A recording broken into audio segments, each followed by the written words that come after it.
Hello and welcome back to Heartstrings Deeper Thinking. Today we're kind of doing something new. For those of you that don't know, I'm currently making a video game called The Plague of 2020. This video game will be made almost entirely by myself.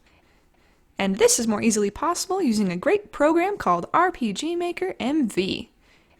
With this wonderful resource, it is actually possible for me to make my game. When I'm able to upgrade my system, I plan to make a game remake, but for now, this is what we've got, and we're happily working with it. Now, since I'm an artist, I take a bit of pride in making things look good. I try to fill my maps, make new tiles, tile sets, character sheets, etc., instead of using the defaults. And this, my friends, is what I'm teaching you to do today. I will teach you how to modify existing tile sets, whether that be from RPG Maker's default tiles, or ones from other artists that have made them available to you.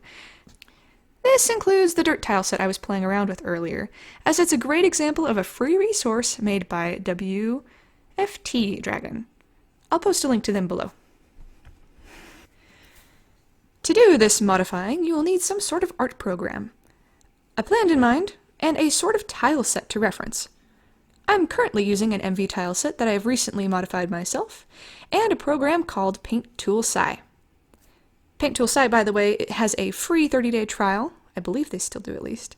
So, if you don't have a good art program, I would recommend giving that one a try, since it's pretty easy to use. Now, on to the tutorial. So, as you can see, I painted around the inside of the border of these tiles with a red color. Why red, you ask, if you are making a black road tile graphic?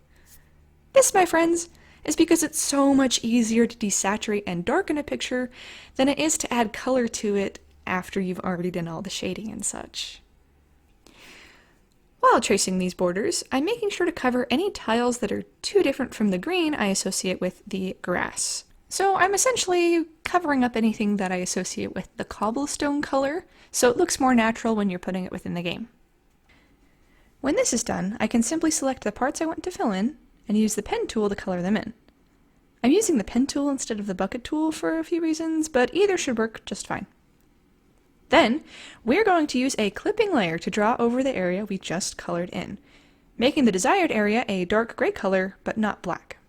How would we shade otherwise? When this is done, we now move on to our shading phase. For this, we want to select the darkest color you want to use, as well as a color that is in between the darkest color and our current tile color. This should make a good gradient, as you can see in the original tiles. From here, we make sure to make a new layer. This is really important. Clip it to the layer underneath, and then start to draw. Whenever we're drawing another shading layer or a layer that concerns our base color layer, we want to repeat the new layer and clipping process.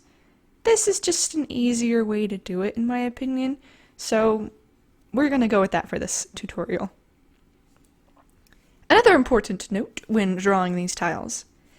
It's really good to check back on the original pictures you were referencing from, because we know that these tiles work. We don't want to modify them so much that in the game they look broken or pieces don't align.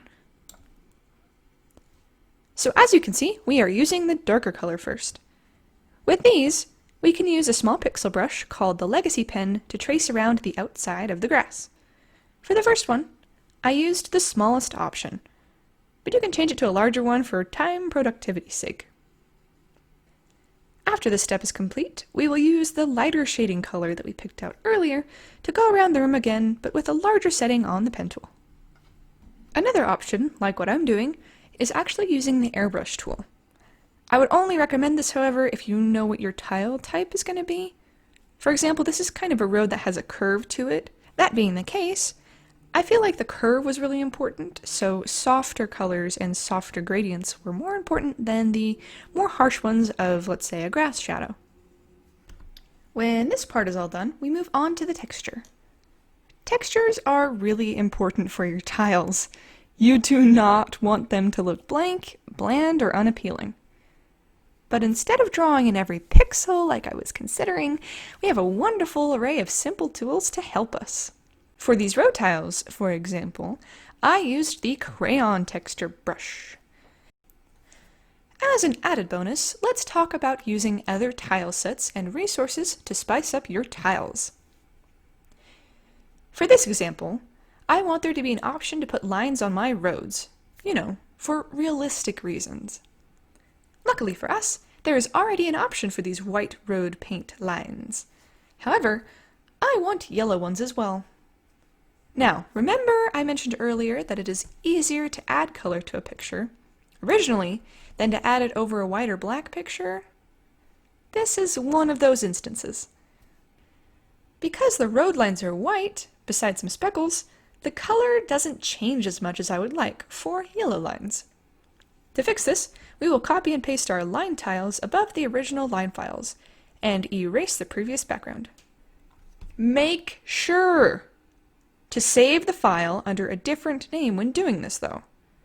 Otherwise, your default graphics will be harder to summon later if you need them. It's possible, just not nearly as good as just saving under a different name. From here we can add the color, select the line tiles, and exclude the tunnels and the traffic lights. Here we can adjust the saturation and any other color qualities that we want in order to get the desired end product. Now I also went back through and filled in some of the gaps because some of these graphics weren't necessarily complete. So I used the colors from what I did for my modification, went through and changed the lines. And there you have it. We have our finished road graphic and our extra little pieces to put on top. I hope this helps you with your RPG journey. There are also other RPG Maker games to look out for. And just as a little bit of information, none of these were sponsored. I just really like the programs, and I really love to share the resource of RPG Maker NV. And I wish you luck in the future for all your expenditures and hopefully any games. Feel free to post a link below if you make one with any of this advice.